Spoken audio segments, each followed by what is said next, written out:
Okay, so this training is on listings. Now you got the listing.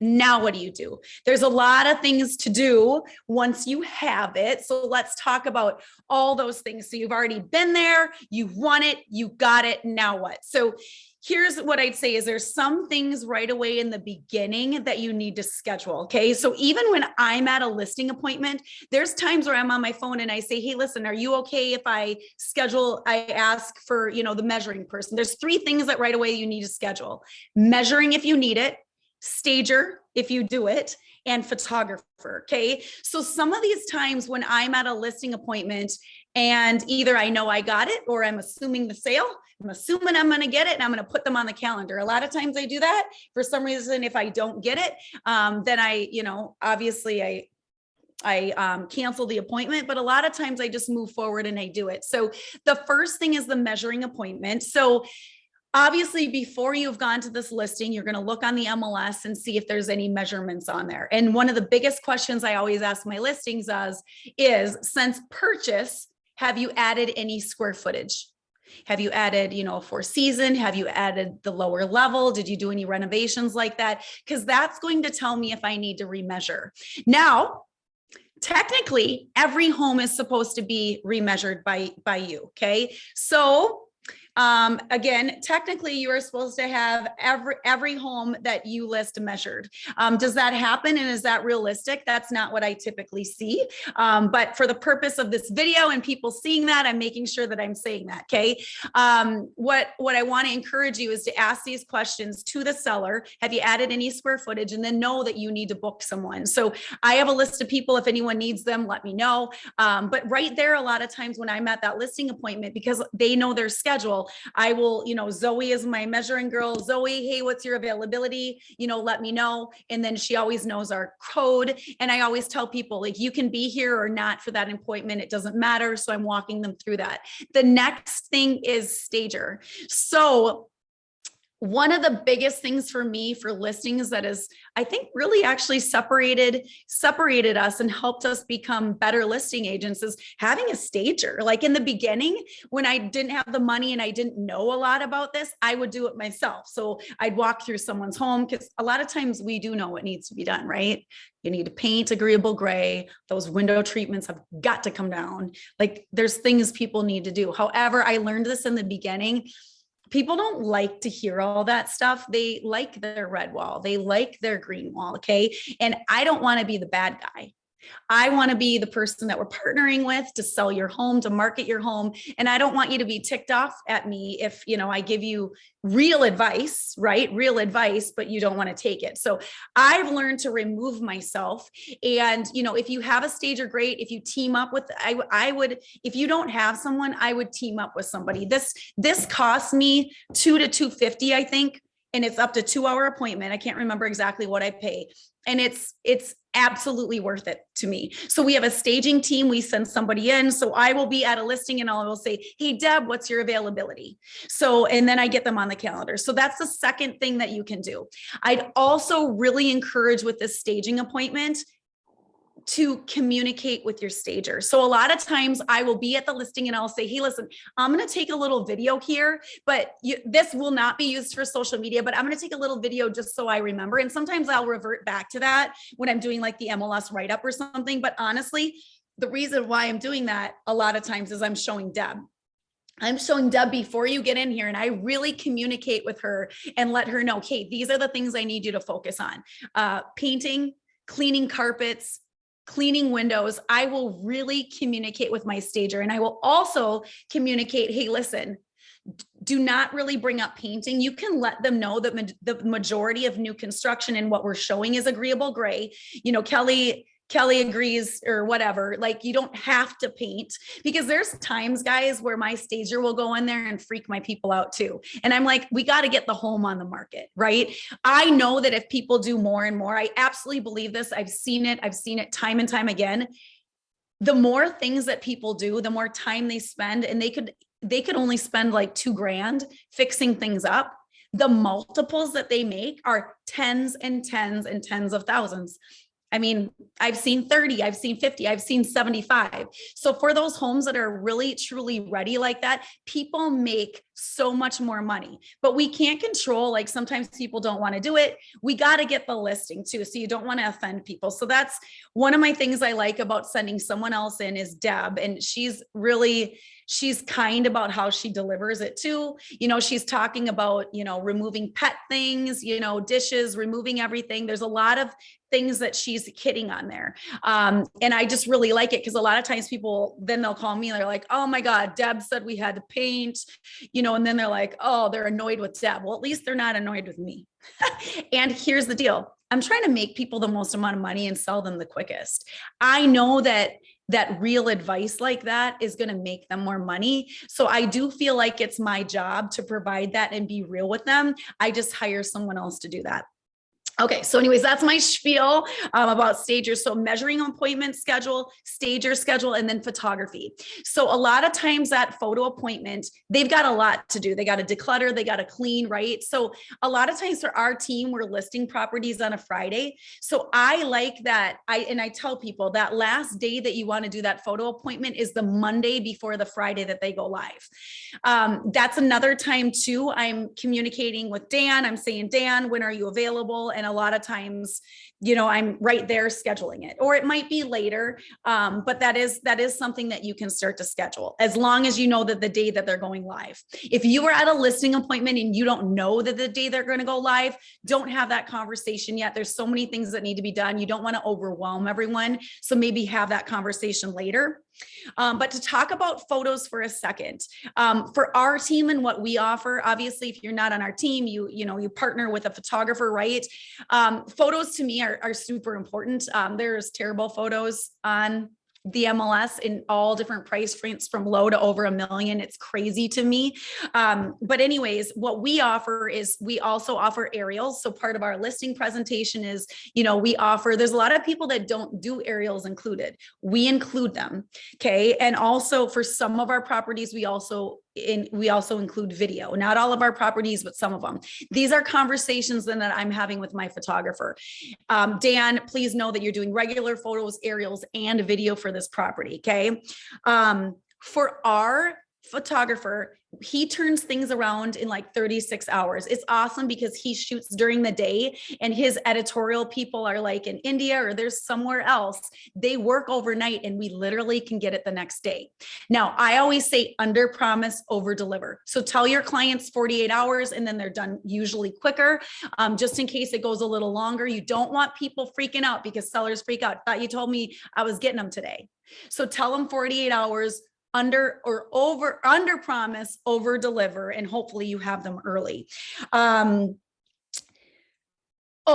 Also, when you're at that listing appointment, so if you're putting things in coming soon status, I'm going to talk about coming soon status in a second. In the state of Minnesota, we can do that for up to 21 days. And I absolutely think it is advantageous for clients. You need one photo on the MLS for coming soon status. So make sure when you're there, I just use my phone.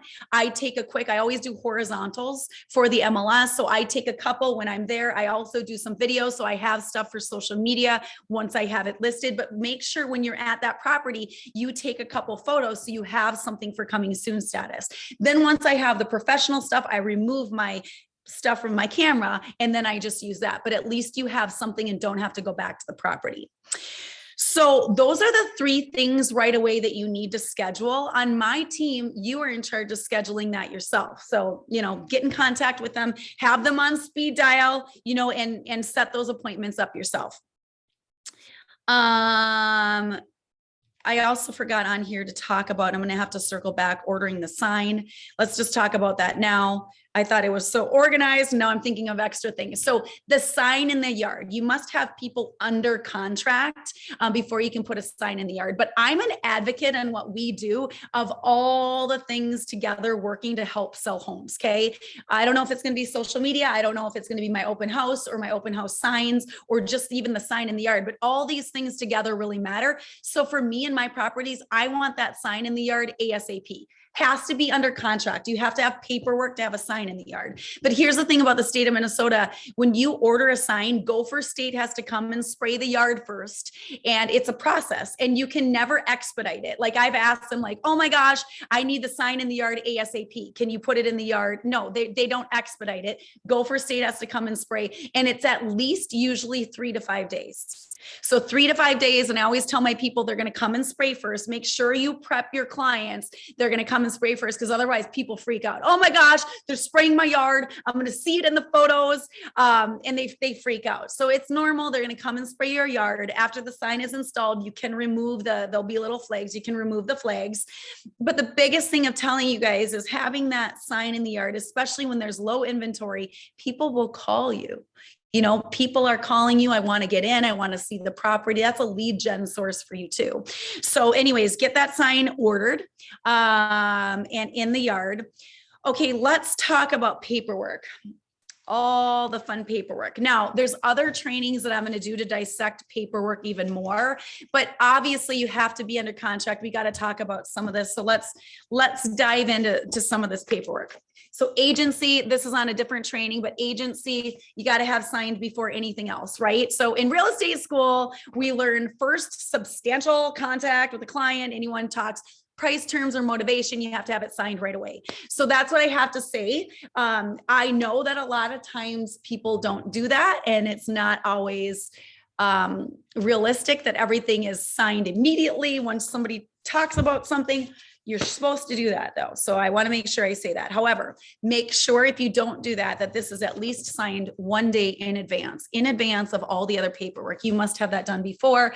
This is what I say to people. This is not a contract. It's required per the state of Minnesota. And it just talks you through your options to use, a listing. And then you go through it. Listing agent, buyer's agent, dual agency, facilitator, you go through it quickly. Okay. So just make sure that this is signed in advance. Everything that we're doing is electronic. Okay. And then there's the listing contract, and these listing contracts are longer, right? So I'm just going to only bring up the key points here, but I'll do another training on this, and you really need to know your listing contracts. There's way more paperwork for a listing than there is for a buyer. So you need to know it well. Okay. Can't do listing paperwork without a price. Okay, so you got to have a price first, and then the contract dates. So you got to have on here the contract dates. So for all of mine, I do 1-year contracts. I should probably always be having this conversation with people that it's a year, but sometimes I forget to have that conversation, although you should. And sometimes people ask me, this is a year contract. Why is it a year? I want to do less. And I think this is always good because I do year contracts because we're in business together, right? Like I want to know if somebody comes back to me and they say, I only want to sign for 3 months, I'm going to be like, okay, well, tell me why, because I'm partnering with you. And right away, if you are on Kelly Brown Homes team and whatever your listing plan is, we right away spend about $2,000, sometimes as high as $2,500 if you're doing video to market a property. If we're only in business for 3 months and you're listing too high, and you don't believe like we're truly working together, I might not take your listing. I'm looking to work with people who want to work with me long-term, and we're going to sell your house. Of course, you're not going to, still be on the market in a year, but it's a good conversation starter sometimes to have. If people come back to you and they have a problem with signing for longer, that to me is an alert for me. I want to talk to them about that and find out if they're serious about working with me. Because guys, there's nothing worse than all of a sudden 3 months later, you just spent $2,500, a ton of time, and then they want to cancel. Like, no, that doesn't work. Like we're in business together. I'm going to partner with you. You're going to partner with me, and we're going to get your home sold. No one's canceling after 3 months, but that's something that you have to decide on your own. Okay. So percentage for commission. I always say we're standard 6% commission, just like everyone else. Everyone else is mostly 6% commission. I will say we do a heck of a lot more than the average agent for it. That's a whole nother training on our listing and our marketing strategy. But that's my verbiage a lot of times. We're 6% commission. We do a heck of a lot more for it. I also put on here our broker admin fee. It's a $499 broker admin fee. I put that on there too. This is important, 2.7%. Okay. And it shall reduce. So this is important, and I'm going to point this out because a lot of times when people are, it's crazy to me. A lot of people just click and sign. Like, this is a legal document. More people should actually ask questions, but they don't. But every once in a while, you're going to get somebody who asks you and they're going to say, okay, I see that it's 6%. And is that an additional 2.7? No, it's not an additional. And the way this purchase agreement reads, it's kind of confusing. So 2.7% is obviously paid out to the buyer's agent. My personal philosophy on that is we never reduce that. There are people that pay out only 2.5. We do not do that. We are not going to demotivate any buyer's agent from coming and showing our property. So I don't believe in doing that at all. But as far as explaining this to a seller is, yes, it does reduce. So it's 6% minus 2.7. We pay 2.7 out to that buyer's agent, and then we keep the rest, 3.3%, and split that with our broker. So the reason this is kind of confusing, and I'm taking a second to explain this because someone is going to ask you and you're going to have to explain this. And the box that says shall is everything. So it shall, this is what it says: compensation disclosure, broker, which means for me it's EXP, broker shall offer compensation to competing brokers. Bottom line, I wish it was more clear. What it means is it's subtracted from the 6%. Okay. Here's seller to arrange for, basically that's title company. We have our own title company. Every once in a while, somebody wants to use their own title company. That's fine. I never have a problem with it. I do make sure, and I say, listen, I really trust my title company. They are so good. So just so you know, if you use your own title company, I'm not in control if something goes wrong there, and if they don't have their ducks in a row. I've interviewed a lot of title companies, you guys. I've gone through quite a few. Who I use is for a reason. They're very, very, very, very good. And if anything ever goes wrong, even if it's the title company or the lender, it always looks like your fault. Okay. It always looks like your fault. So that's why it's really important to have a good team behind you. But yes, if somebody else wants to use, or if they want to use their own title company, I'm fine with that. It doesn't happen a lot, but it does happen. Dual agency. So dual agency on here, if they do not check and sign that they will agree to dual agency, not only can they not, some people think it's just your buyers, my personal Kelly Brown buyers. No, it's not. And then they think it's maybe my team of 10. Their buyers.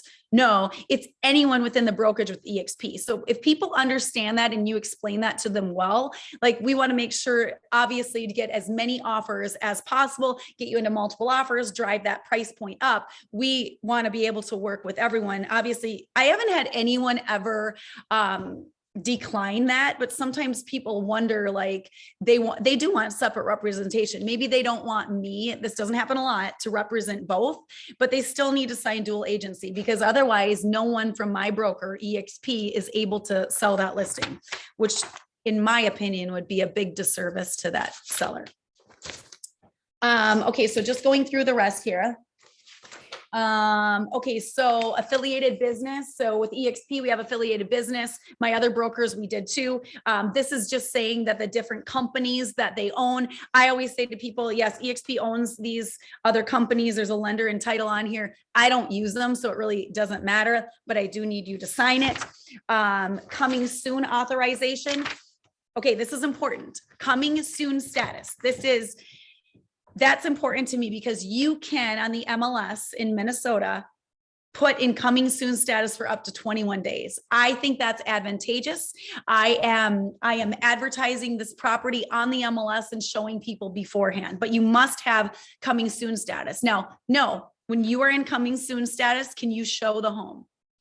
Absolutely not. You cannot show a home in coming soon status. If you did want to show a home, you need to get it out of coming soon status. Otherwise, that is obvious. That is a violation, and you can get fined. You can get fined. Your team can get fined. All the people can get fined. So don't let that happen. Okay. But I do think it's absolutely advantageous to put your listing in coming soon status. When it is in coming soon status, you can also do social media on your listing, which I also very, very, very much believe in, is promoting your coming soon listings, especially in a market with low inventory. Not only are you, Kelly, yes, and Shelby. Kelly, with coming soon status, obviously you cannot show properties in coming soon status. However, buyers in this market are writing sight unseen offers. So for you, something that you do and our team does to protect our sellers, to net them the most amount of money, we want to see them go on market, right? So we talk to our sellers about sight unseen offers, putting the MLS agent notes. Sellers will not be considering sight unseen offers because we know if we get them on market, we will make them more money.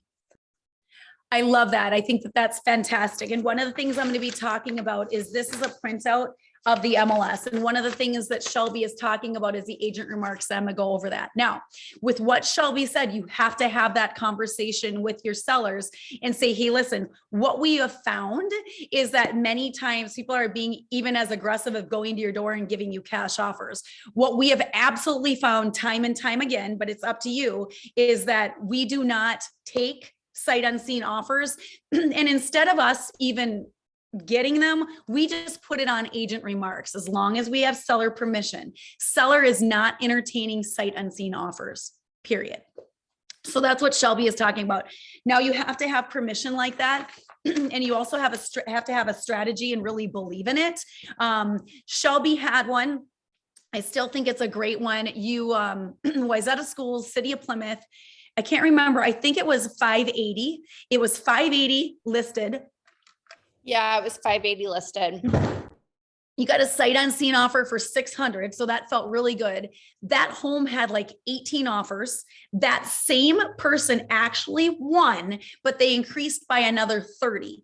And that appraised too low. And they also gave a full appraisal clause. So bottom line, the lesson is we have seen time and time and time again that going on the market and getting into multiple offers drives that price up. And that's what we're trying to do as a listing agent. To be good at what you do, you're trying to drive that price point up and get the best terms for your clients. So a lot of times we are putting that right away with sellers' permission. Sellers are not entertaining sight unseen offers.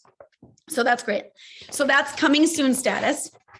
Back to paperwork. By the way, paperwork is so boring to me, but it's so important. It's very legal. And I think too, as new agents, like when I was a new agent in the beginning, it would really trip me up because I'm like, oh my gosh, it's so legal. I don't know what boxes to check. And so that's one of my goals, is letting you guys know what are the important, kind of dissecting it, because just even every day, if you took just a second to like figure out what withhold means, just like really read this and just one, even a portion of it every day of learning something, that's really important. And honestly, after a couple of years of doing these, you just know it. You just know it. So, okay.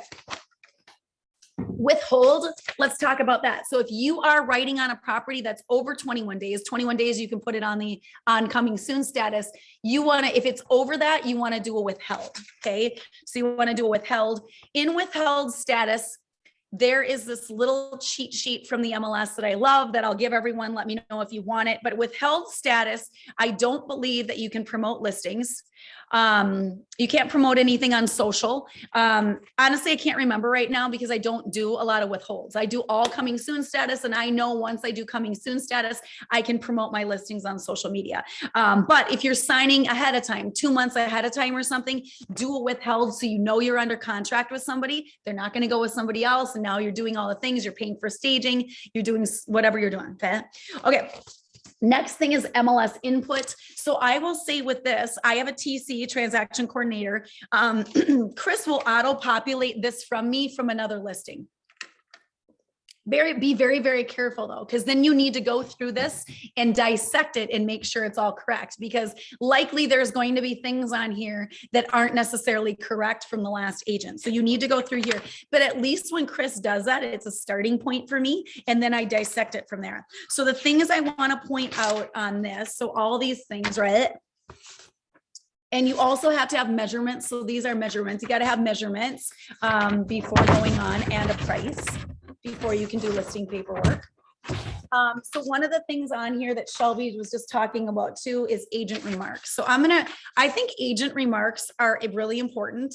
And my TC My transaction coordinator has a copy and paste that I almost do every time for every listing. And then some of these listings, I'll change it, but I'm going to give you an idea of what this says, because you, for your listings, might want to create something that you're saying every single time, right? So for this one, seller not entertaining sight unseen offers right away in the beginning.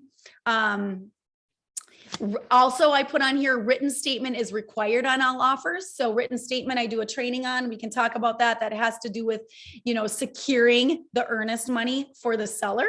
So if you're a buyer and you're trying to be more attractive, you should offer written statement. I'll talk all about that later. But for me, with my listings, I want written statements. So I put it right on there. And then on here, I say no showings on 11/12 for us. A lot of times we list properties on a Friday, but we don't start showings until Saturday. My phone blows up all day Friday. Oh my God, I see you're live, but I can't schedule. So I just put this on here so my phone doesn't blow up, even though a lot of buyer's agents still don't read these. Which, if you're a buyer's agent, make sure you're reading these so you're not the average annoying agent who's not reading these and asks questions that are already available on the MLS. So, okay, back to what I said. Seller not entertaining sight unseen offers, written statement required on all offers, no showings on 11/12, all showings begin on 11/13, photos available on 11/11.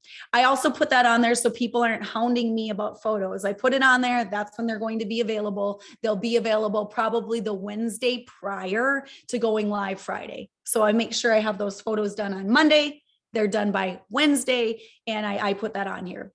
Overlapping showings is allowed. Now, things have changed with COVID. You guys have to decide how you're doing that. But if I'm allowing it, sometimes I'm still using the same wording. Overlapping showings allowed. Please follow CDC guidelines when showing the home. And then what I put on everything, and you will see on agent remarks on almost everyone's listing, buyers and buyers agents to verify all measurements.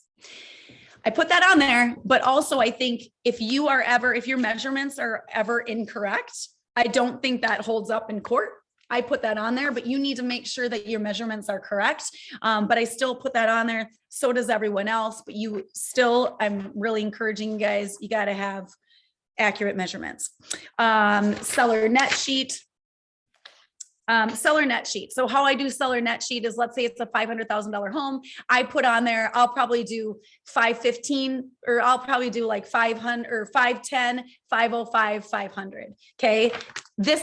We do this at signing, and I just guess these numbers, right? You just guess these numbers and plug in, there's a formula to do that. And then you always have to redo it with the purchase price. So this basically, you got to do it in the beginning, but it doesn't really matter. You're going to do a correct one later. I will do a training too on net sheets because people will ask about it. It trips people up. Why am I paying a state deed tax? Why am I paying this? Why am I paying that? We are providing a guesstimate, an educated estimate. The real one will be provided by the title company, but that's not provided until later. So I'm always saying, we are required by our broker to give you an estimate. This is not final. Some of these numbers, okay, is your association off or is this off? Okay, I can remove it, but this is just a guesstimate. It actually doesn't even really matter. In fact, we say this on the bottom of ours and we have people initial it. The above figures are estimates only. The listing agent and or EXP Realty does not guarantee or warranty any accuracy of completeness of this data, information, or estimated values entered onto this worksheet. So I've learned over time, if you are on our team, if you are on Kelly Brown Homes, you have a whole list. You have 3 different packets of paperwork on the MLS. There's a lot of wording that I've learned over time to protect ourselves that we add on, and that's one of them. This is an estimate. It's not for real. Okay, there's enough about that. Okay. All right, so the next thing is showing instructions. These are important because this is what they're entering in. I explain to people when I'm at, a listing, when you get showings, they'll pop up on your phone or on email, and you have to approve them. Legally, I tell people, legally, you need to approve them, not me. I'm alerted every time that you accept one and when they are. But then on here, it's really important that you put their names and their email addresses and phone numbers, because this is how they're going to see things. Also, how long is the showing? Right right here, we only are allowing 30 minutes. Now, this one is like a $350,000 home. I know I'm going to have a lot of people. If I'm not requiring, or if some of these, if I'm not doing overlapping showings, it just depends on how I'm doing it. If I'm not doing overlapping showings and it's private tours, I might do less time. Okay. On anything over 550, 600, absolutely it's an hour. And anything over in higher price point stuff, it's also no overlapping, right? I would not, if this is, we just had one that was 1.8, that is a private tour. There's no one else will be in the home. So you really have to be aware of that price point and what's expected. Okay. On one of mine that I had here recently for 700, I probably did 45-minute max and no overlap. Okay. When it was busier, I did more overlap. I did, like hours, and there's overlap, and there was a lot of people in the homes. And yes, I do have people complain that there's too many people in the homes, but then also I'm in multiple offers and I just made them $55,000 over list price. So you just kind of got to have some thought of your price point and how you're doing that. But this is everything that you have to, put on here so it's entered correctly on the MLS. Property disclosure statement. Real estate 101. Should you ever help your clients or write up the property disclosures? Say they're elderly, say they're higher price point and you want to, do more hand holding. There's things you can do, but should you ever write it for them or do anything? No. This must be filled out by them. You should not use a formal one. If they cancel and relist it or something with you, can they use the one that they wrote 3 months ago? No. It needs to be rewritten on ours because things that could have changed, right? And this is really legal. The buyers will be signing this if there's ever any issues, and you gotta have this be complete. Okay. There's a box mark on here too that my TC always looks for, and you guys should look for if you're not on the team, is if there's a previous seller's disclosure. If that box is checked and there's a previous seller's disclosures, make sure you get it and put that on supplements on the MLS. Okay. I just thought of something else I'm going to say in a sec about supplements. Okay. So make sure that this is not only filled out, but this disclosure is on supplements. And so people, when they're writing an offer, they don't have to ask you, gosh, you guys, how many listing agents out there when you're writing, when you're ready for a buyer and you're ready to write and they're not on there and you have to ask the listing agent for the seller's disclosures. No, have it on there so they're able to facilitate quickly and people they don't have to ask you. Super important to be organized about that, in my opinion. Radon testing, lead-based paint. So if it is, 1978, I think, or older, they have to sign something for lead-based paint. So this is just that in a nutshell. Paperwork. Oh, paperwork. So fun. Okay. So, okay, most of that. What I wanted to say too is, if you don't have a TC, if you are on our team on Kelly Brown Homes, we have a transaction coordinator, Chris. She is in charge of everything contract to close. So that means that you are writing up your buyers, your purchase agreements, your listing, you're writing that up, you're learning that. And then once things are under contract, she's taking over. We have a lot of templates. She's very, very good. We've worked together for, I think, like 3 years now.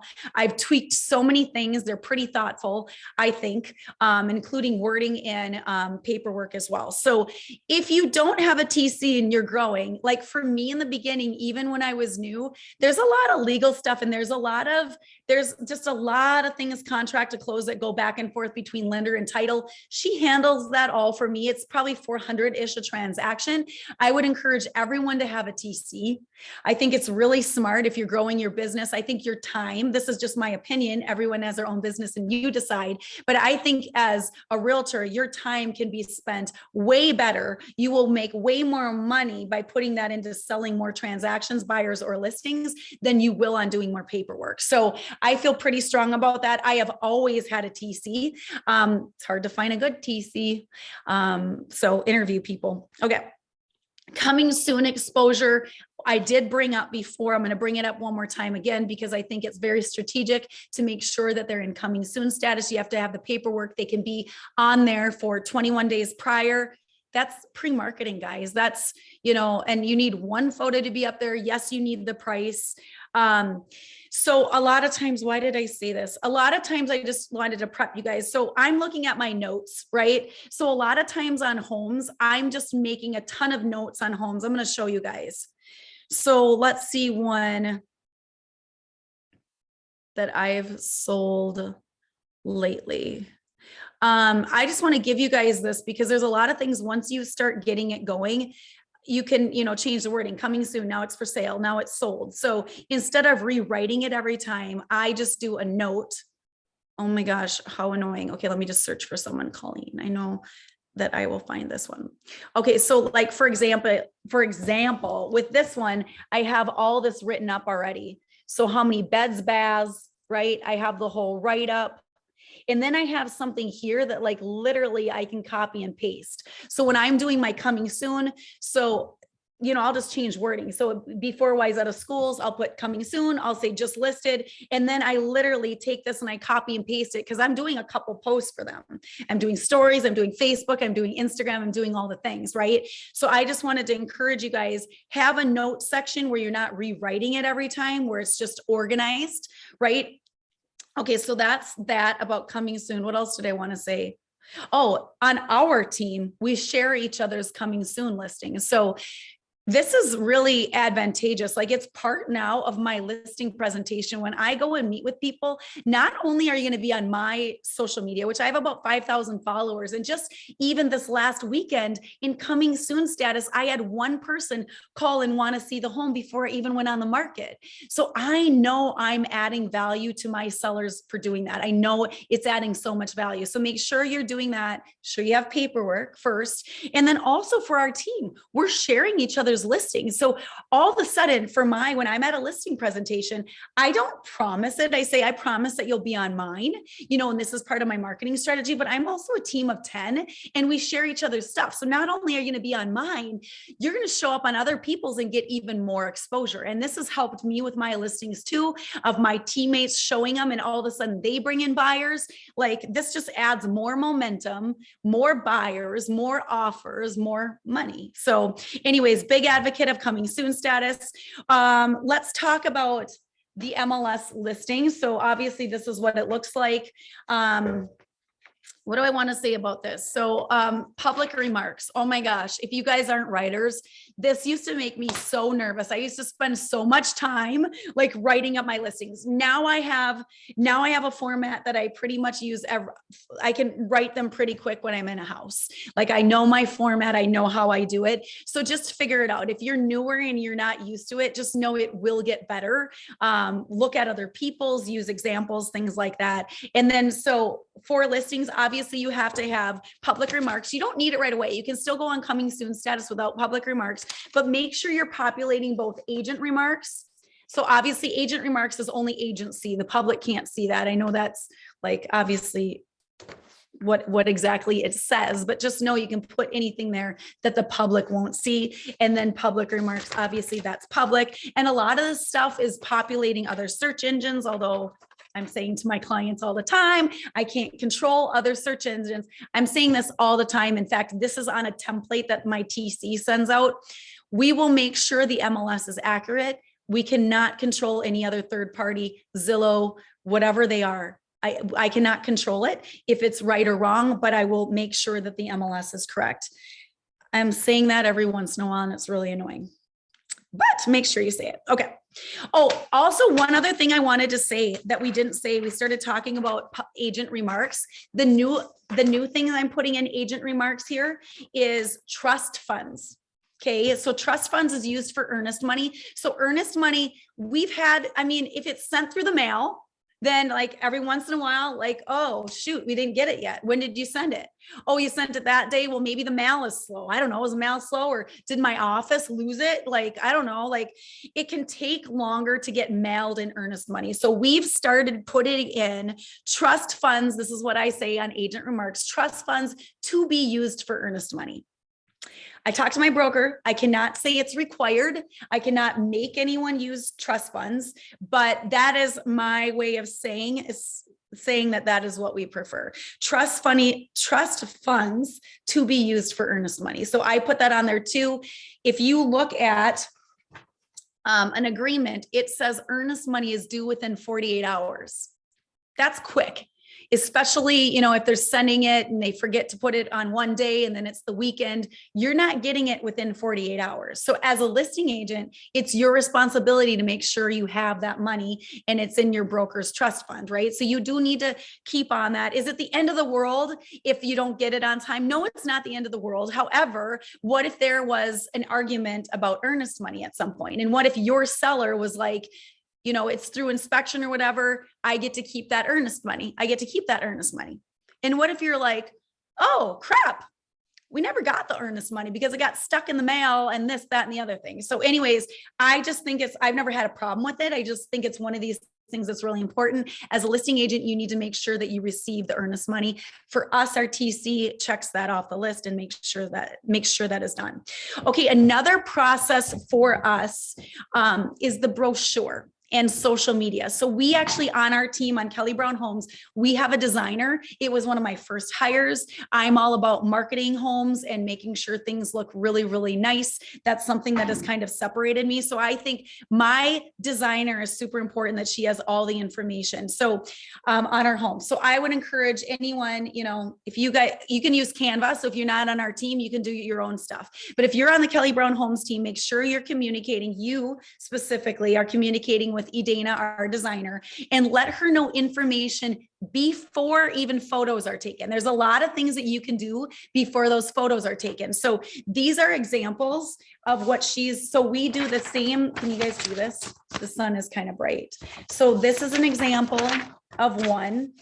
This is an example of another. So you can see on these, it's the same format every time. I'm not reinventing it. Sometimes I'll mix this up and it's the same. Now for higher end stuff, we have another one that we designed.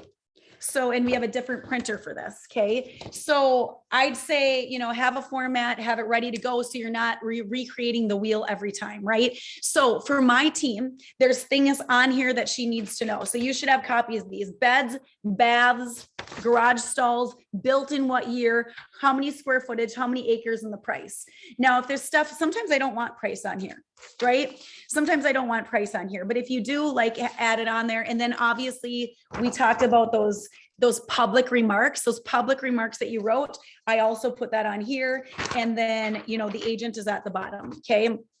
So, that the biggest thing that I want to tell you guys is our designer gets really busy in advance of those photos. Give her all that information, beds, baths, all the things I just talked about, because she does that in advance. And then once you have photos, we get photos super last minute. Right. And you want to be able to print those brochures.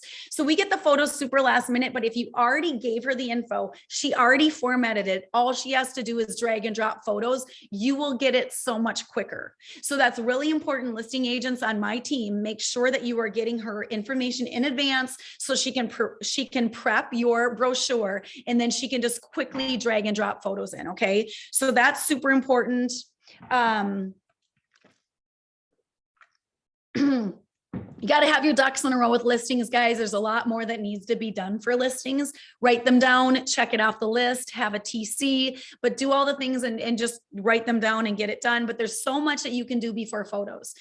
Photos are a lot of times last because people are cleaning and prepping and decluttering and all the things, right? So all of a sudden you have photos and it moves really, really, really quick. So just make sure you have your ducks in a row. The write-ups can be done. Brochure info can be sent to the designer. Coming soon status, things can be, happening.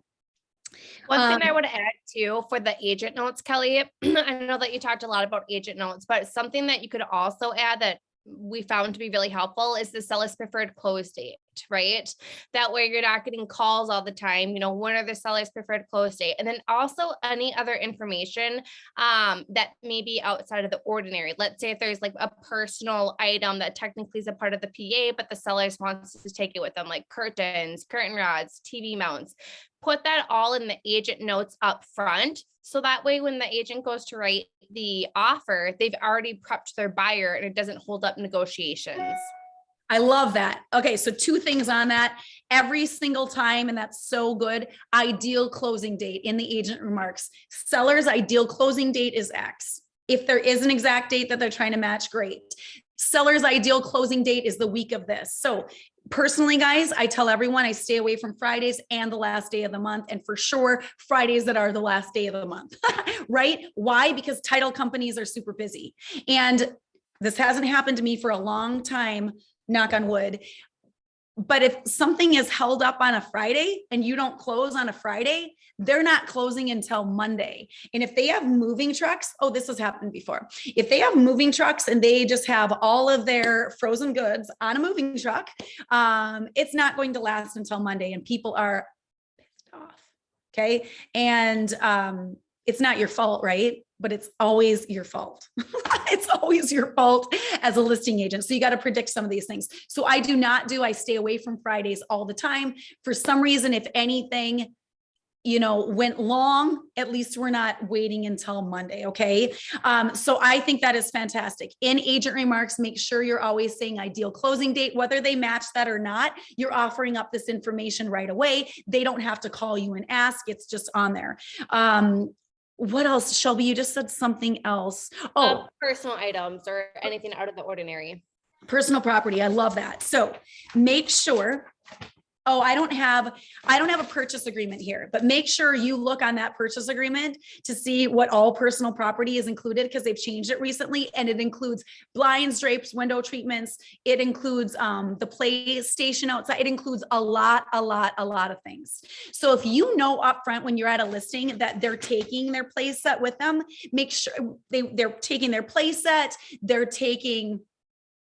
So anything that's out of the ordinary, make sure you're putting that on agent remarks, saying seller to keep whatever these are. Now, that's not enough just to put it there. It must be on that purchase agreement, which I don't have right here, but it's actually on the first page of a purchase agreement. It'll say withstanding, and then you write in the item. So withstanding the, rainbow play set in the backyard, the, whatever it is, make sure you have that on there. And again, your job as a listing agent to make sure that that gets put on the purchase agreement. It does not, if you have it in there and it's not on the purchase agreement, then it's not under contract, right?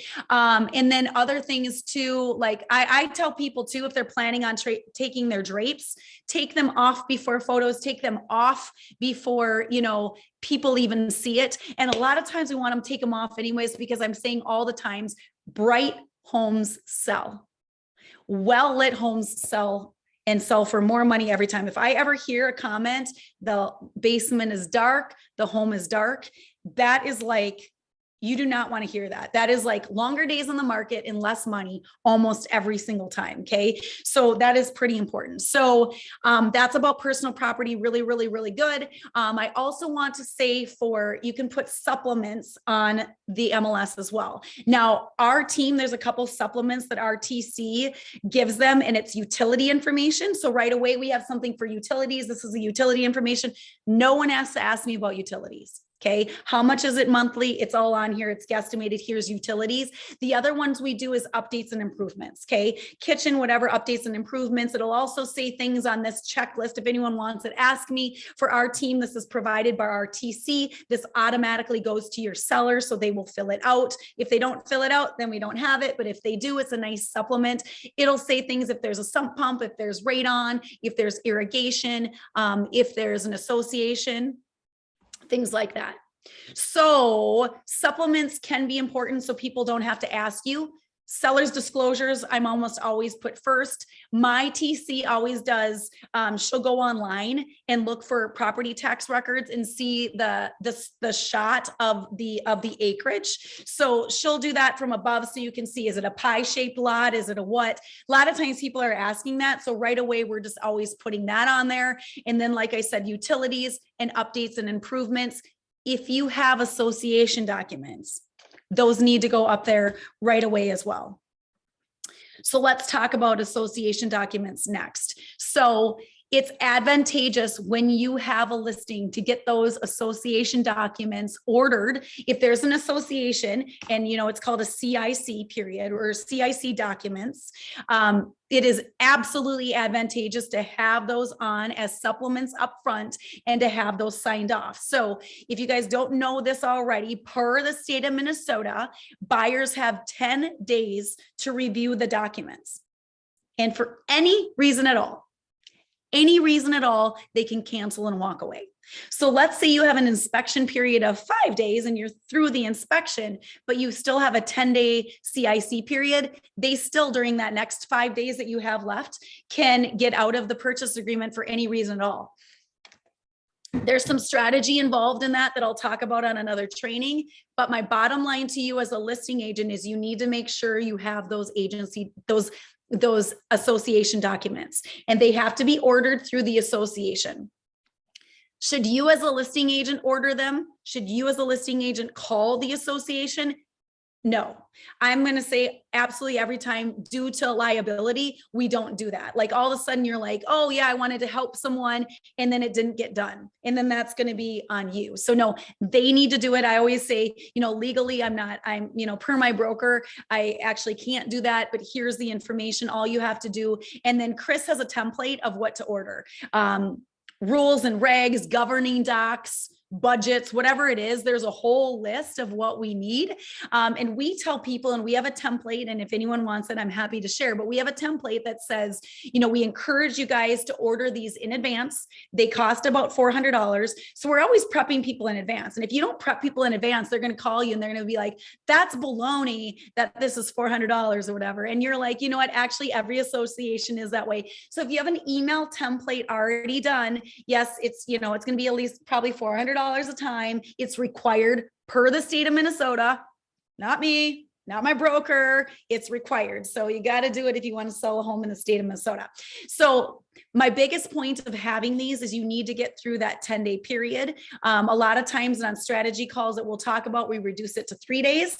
Ask me about that again at another call, but we want to get them through that, right? And so those days do not start counting until they are provided. So if they provide it on a Monday, day one is Tuesday, Wednesday, Thursday, 11:59 p.m. on Thursday. You can't pend that home until it's through the association period. So our goal as listing agents is, it's in active status. Then you go active to inspection. During the inspection time frame, so it's probably too much information right now, we TNAS our home, temporary not available for showing. So it freezes days on the market. No one can schedule a showing. For some reason, if it goes back on and the inspection falls through, then we put it back in active status. But once it's active and then it goes TNAS, our goal from TNAS is to get that home pending. Right? So we want to get that home pending. You can't pend that home until you're through inspection and through that association period. So last thing is to say, make sure you get those association documents. And on our team, our TC provides those association documents and has record of the date on email and then knows when to pend our property. If you are not on our team, make sure you are providing those association documents over email immediately. So those days start counting. Okay, that's my spiel about association documents. Okay, back to my list here. Make sure you schedule your open houses. If you know you're going live on a Friday and you're doing open houses on Saturday and Sunday, schedule those in advance. Those populate other search engines. Although we wish everyone would use the MLS because we know that's the most accurate, they are still using Zillow and other things too. So those populate from the MLS. So make sure it's accurate and make sure you're scheduling those. Okay. Shelby, is there anything that you feel like maybe I didn't cover that we want to talk about? I think you covered, pretty much everything. I think it was fantastic. And there's always more, but this is at least gives you guys an idea to have your ducks in a row. When you are a listing agent, there's way more to do. There's way more to prep for, but you can be organized. And the more that you do it, the more you will know. Okay. And the more it'll just become easier and second nature. So there you go. We will see you guys on the next training, and I'm going to log off here. And thank you everyone for being on.